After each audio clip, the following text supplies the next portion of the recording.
സംസ്ഥാന ബജറ്റിൽ honorarium വർദ്ധിപ്പിച്ചതിൽ ആഹ്ലാദവുമായി ആശാപ്രവർത്തകർ. LDF സർക്കാരിന് നന്ദി അറിയിച്ച ആശാവർക്കർമാർ കോഴിക്കോട് നഗരത്തിൽ പ്രകടനം നടത്തി. ബജറ്റിൽ 1000 രൂപയുടെ വർധനവാണ് ആശാവർക്കർമാർക്ക് പ്രഖ്യാപിച്ചത്. 3 മാസത്തിനിടെ രണ്ടാം തവണയാണ് ആശാവർക്കർമാരുടെ ഓണറേറിയം 1000 രൂപ വെച്ച് വർദ്ധിപ്പിക്കുന്നത്. ബജറ്റ് പ്രഖ്യാപനത്തിൽ 1000 രൂപയാണ് ആശാവർക്കർമാർക്കായി വർദ്ധിപ്പിച്ചത്. ഇതിൽ വലിയ സന്തോഷത്തിലാണ് ആശാപ്രവർത്തകർ. ഉമ്മൻചാണ്ടി സർക്കാരിൻ്റെ സമയത്ത് ഞങ്ങൾ ഒരുപാട് സമരങ്ങൾ ചെയ്തിട്ട് ഞങ്ങൾക്ക് 5000 രൂപ ഹോണറേറിയം പ്രഖ്യാപിച്ചു എന്ന് പറഞ്ഞ് പറ്റിച്ചതാണ്. അതായത് കബളിപ്പിച്ചു ആശമാരെ. ഇത്രയും ഗ്രാസ് റൂട്ട് ലെവലിൽ വർക്ക് ചെയ്യുന്ന ഞങ്ങൾ. ഇപ്പോൾ അതല്ല, ഈ ഒരു സർക്കാർ വന്ന് ഈ 10 വർഷം കൊണ്ട് ഞങ്ങൾക്ക് പിടിച്ചു നിൽക്കാൻ പറ്റിയ രീതിയിലേക്ക് ഹോണറേറിയം വർദ്ധിപ്പിച്ചു.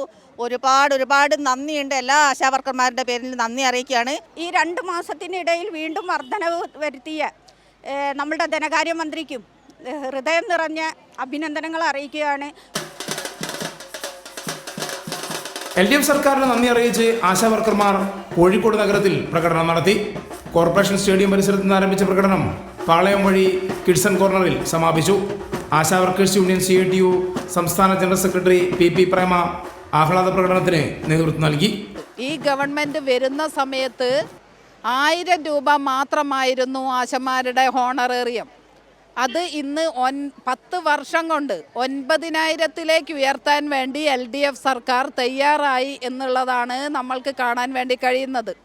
ആശാവർക്കർമാർക്ക് പുറമെ അംഗനവാടി ജീവനക്കാർ, സാക്ഷരതാ പ്രേരകന്മാർ, തൊഴിലുറപ്പ് തൊഴിലാളികൾ എന്നിവർക്കും ബജറ്റിൽ വേതന വർധന പ്രഖ്യാപിച്ചിട്ടുണ്ട്.